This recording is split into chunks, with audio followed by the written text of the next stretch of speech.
परमात्मा श्री राधा कृष्ण के चरणारविंदों में शतकोटि नमन बंदन। मित्रों को, जिज्ञासुओं को, धर्म प्रेमियों को, ज्योतिष विज्ञान प्रेमियों को हर हर महादेव, बम बम भोले नमः शिवाय। मित्रों,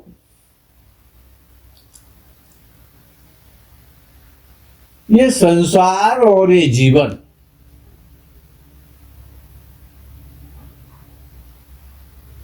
बड़ा रहस्यमय है।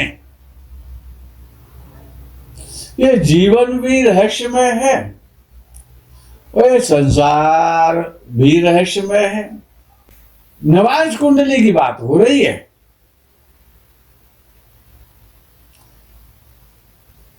देखो, नवांश कुंडली भैया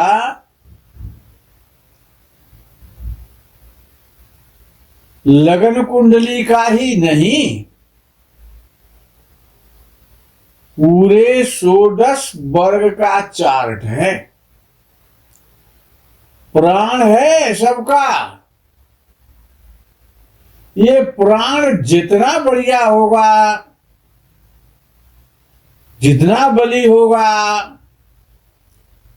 उतने ही आप बली हो जाएंगे, सुखी हो जाएंगे, संपन्न हो जाएंगे, धनी हो जाएंगे, शस्वी हो जाएंगे। सब कुछ आपके पास होगा। तो इसलिए नवांश को समझो, नवांश की महत्ता को समझो। यद्यपि पिताजी तो नवांश कुंडली के, मदर कुंडली तो जन्म कुंडली ही है सबकी, लेकिन कभी कभी ऐसा होता है कि पिताजी भले ही चाय बेचते हो, लेकिन बेटा तो प्रधानमंत्री बन ही जाता है। तो ये नवांश कुंडली सारी कुंडलियों की प्रधानमंत्री है। अच्छा, किसी का एक भी विवाह नहीं हो रहा है और किसी के अनेक विवाह हो रहे हैं। अच्छा, कुछ वैधानिक हो रहे हैं, कुछ अवैधानिक हो रहे हैं, कुछ आशीर्वाद के फल रहे हैं, कुछ बिना आशीर्वाद के विवाह हो रहे हैं, कुछ साइड में हो रहे हैं, कुछ उस साइड में हो रहे हैं, कुछ कहीं हो गए, कुछ कहीं हो गए, कुछ देश में हुए, कुछ विदेश में हुए। वहां विवाह की गिनती नहीं है। अच्छा, ये अनेक विवाह कब होते हैं? वैधानिक और अवैधानिक। अच्छा, एक वर्ग तो ऐसा है कि वहां में 3 विवाह तो मान्य है ही है।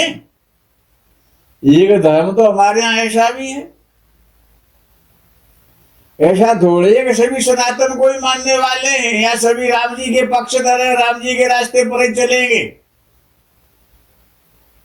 और भगवान कृष्ण के भी तो रास्ते पर चलने वाले लोग हैं, ऐसा तो नहीं है। इसी संसार में राम जी आए तो वो एक पत्नी व्रत थे। अब वहां पर भगवान कृष्ण की बात की जाए तो वहां तो हजारों की संख्या है, 16,108 बताए गए वहां तो सिस्टम। सबको पत्नी माना गया है शास्त्र में। तो वो कहते हैं कि अगर अनेक विवाह का जब विषय आ जाता है और वहां तो गिनती है, कुछ लोग तो गिनती भूल जाते हैं कितने विवाह हो चुके हैं उनके। तो उसमें देखना है कि नवांश कुंडली के लग्नेश का बल, क्योंकि ये सारे काम तो वही करता है। पहले हमने बताया था कि लग्नेश बताएगा कि भाई हम तुम्हारी शादी कराएंगे, नहीं कराएंगे, कब कराएंगे, परेशानी से कराएंगे। विषय वही है, नवांश कुंडली का है। तो लग्नेश की पावर देखिए आप। तो लग्नेश नवांश कुंडली में, लगन कुंडली की चर्चा नहीं है, नवांश कुंडली की चर्चा है। नवांश कुंडली का लग्नेश बड़ा महत्वपूर्ण है ये विवाह कराने में। एक विवाह भी करा सकता है और दो विवाह भी करा सकता है और अनेक विवाह भी करा सकता है, पता ही नहीं है कितने करा दे भैया। और कब कब करा दे, वो बुढ़ापे में भी करवा देता है कभी कभी। तो ये तो लग्नेश उच्च राशि का हो और वक्री हो, स्वग्रही हो, केंद्र में हो, त्रिकोण में हो, 11वें भाव में हो। क्या कहा गया? पाराशर जी कह रहे हैं, व्यास जी के पिताजी, सुखदेव जी के बाबा जी, दादाजी, वो इस बात को कहते हैं कि नवांश कुंडली का लग्नेश नवांश कुंडली में ही उच्च राशि का हो, केंद्र में हो, त्रिकोण में हो, सुग्रही हो, मित्र राशि में हो, त्रिकोण राशि में हो, मूल त्रिकोण राशि में हो, अथवा एकादश भाव में स्थित होना चाहिए। स्थिति यही होना चाहिए तो अनेक विवाह का योग बना देगा भैया। मित्र राशि में बैठा है, मित्र के साथ बैठा है, एक विवाह नहीं हो रहा वहां पर। हो सकता है एक विवाह हो जो पंडित जी पढ़े, बाकी पंडित जी की जरूरत ही ना पड़े। अब दूसरा नियम पाराशर जी ने दिया कि सप्तम भाव, नवांश कुंडली का सप्तम भाव अशुभ हो, अशुभ संबंध हो नवम सप्तम भाव पर, नवांश कुंडली के सप्तम भाव पर। अब वो स्त्री की कुंडली है चाहे पुरुष की कुंडली है, बात तो दोनों के लिए बराबर है भैया। सप्तम भाव पर अशुभ ग्रह बैठे हो, अशुभ संबंध हो, सप्तम भाव कुल मिला के पाप पीड़ित हो, पाप ग्रहों की दृष्टि हो, पाप ग्रह बैठा हो, नवांश कुंडली का सप्तम भाव सप्तमेश के साथ। और यहां पर एक आ गया कि सप्तम भाव पीड़ित हो, पाप ग्रहों से पीड़ित हो, क्रूर ग्रहों से पीड़ित हो। और सप्तम भाव का स्वामी, नवांश कुंडली के सप्तम भाव का स्वामी सप्तमेश शुभ ग्रह के साथ हो और बली हो। शुभ ग्रह देखते हो या शुभ ग्रह के साथ बैठ जाए तो अनेक विवाह हो जाएंगे। तीसरा नियम है ऋषि पाराशर जी का, जन्म कुंडली का लगन और नवांश कुंडली का लग्न, ये दोनों ही विवाह कराने वाले होते हैं। इच्छा, कितनी इच्छा है आपकी? कुंडली में अगर ज्यादा धनयोग बन रहे हैं, और धनयोग तो 4 भावों से बनते, दूसरा भाव, 5वां भाव, 9वां भाव, 11वां भाव, ये धन के भाव है, स्पेशली हैं। अगर कुंडली में धनयोग ज्यादा बन रहे तब भी व्यक्ति कई विवाह करता है। ये तीसरा सिद्धांत है। चौथा सिद्धांत क्या है? द्वितीय भाव का स्वामी, सप्तम भाव का स्वामी और द्वादश भाव का स्वामी, अर्थात द्वितीयेश, सप्तमेश, द्वादशेश, यदि उपचय भावों में बैठे हैं। उपचय भाव कौन कौन से? नवांश कुंडली की बात है भैया, ध्यान रखना। द्वितीय, सप्तमेश, द्वादशेश, ये अनेक विवाह का योग तब बनाते हैं कि 3, 6, 10, 11 में बैठे हो, ये उपचय है।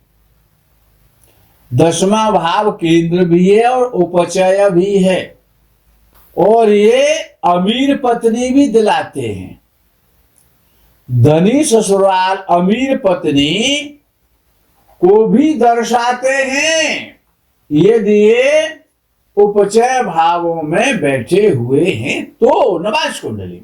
अच्छा, जीवन साथी जो लाइफ पार्टनर है वो कैसा होगा, उसका स्तर कैसा होगा? धनी होगा तुमसे या तुमसे निम्न स्तर का होगा?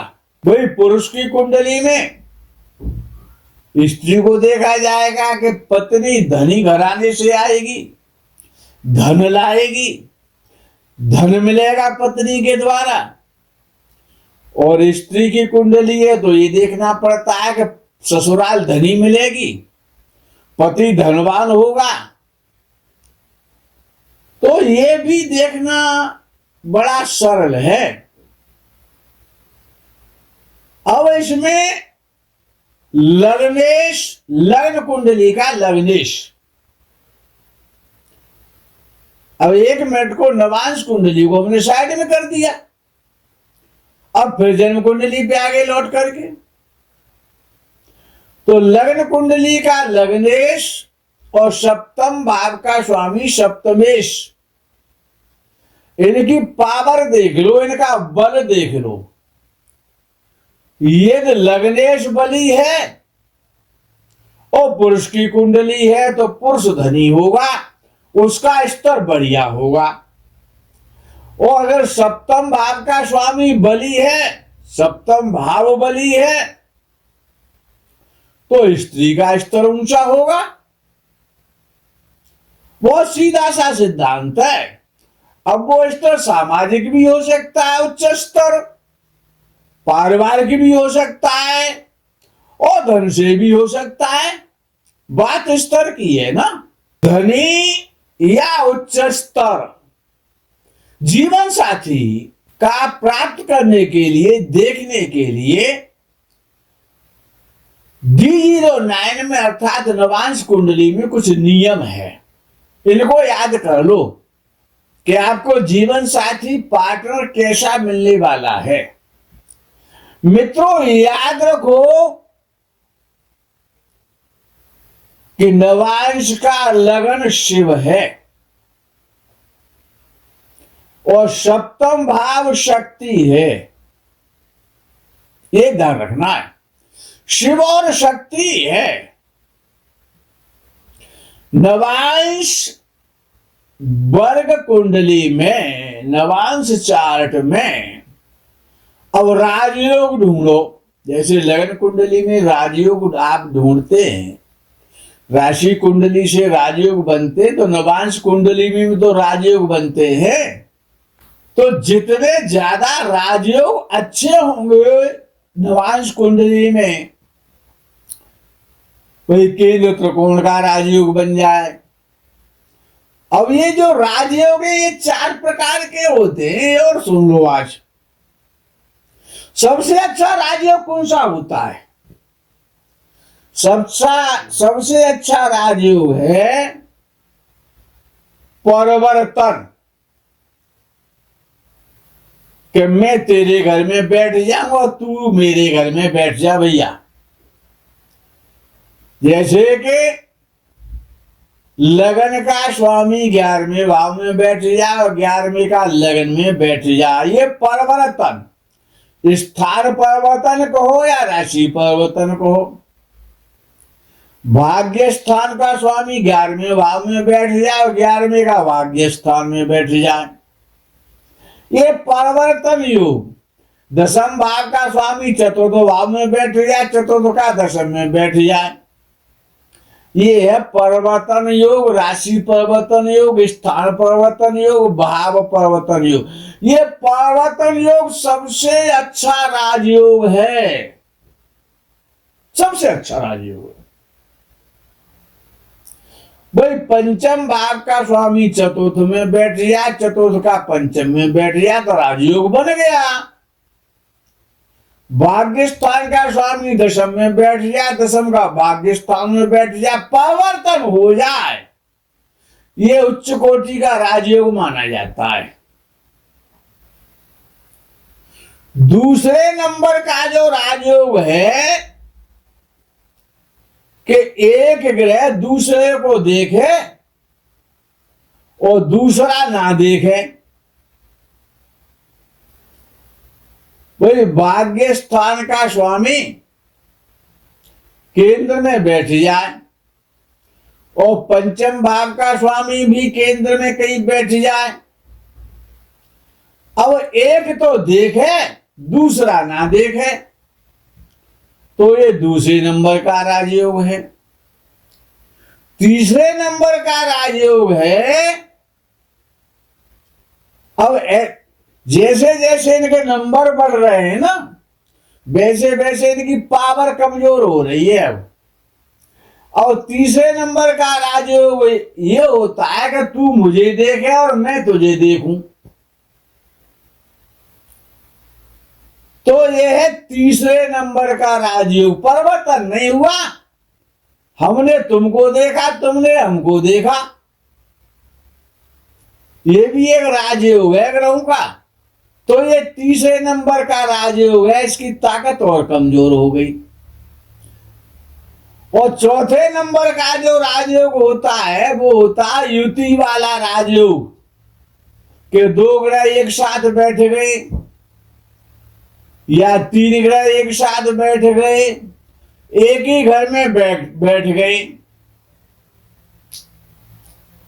ये सबसे कमजोर वाला राजयोग है, जो युति वाला एक साथ ग्रहों का बैठना, ये सबसे कमजोर माना जाता। राजयोग तो है, ऐसा नहीं कहेंगे राजयोग नहीं है, लेकिन ये कमजोर राजयोग है। अब अगर सप्तम भाव का स्वामी बली होगा और सुग्रह के साथ हो, सप्तम भाव का स्वामी बली हो या सुग्रह के साथ हो,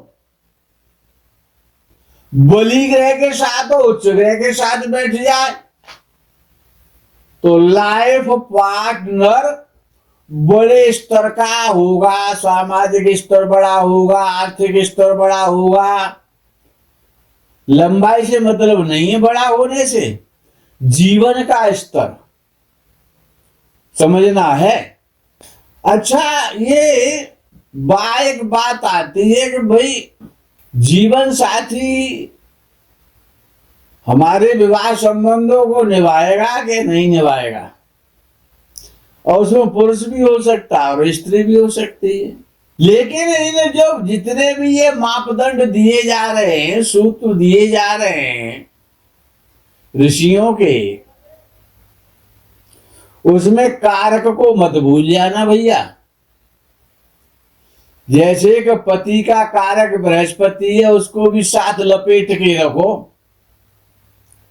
वो अगर हाथ से निकल गया, वो अगर नहीं देखा गया, तो फिर आपका फलादेश गड़बड़ हो जाएगा। जैसे पत्नी का कारक शुक्र है, तो उसको याद रखो,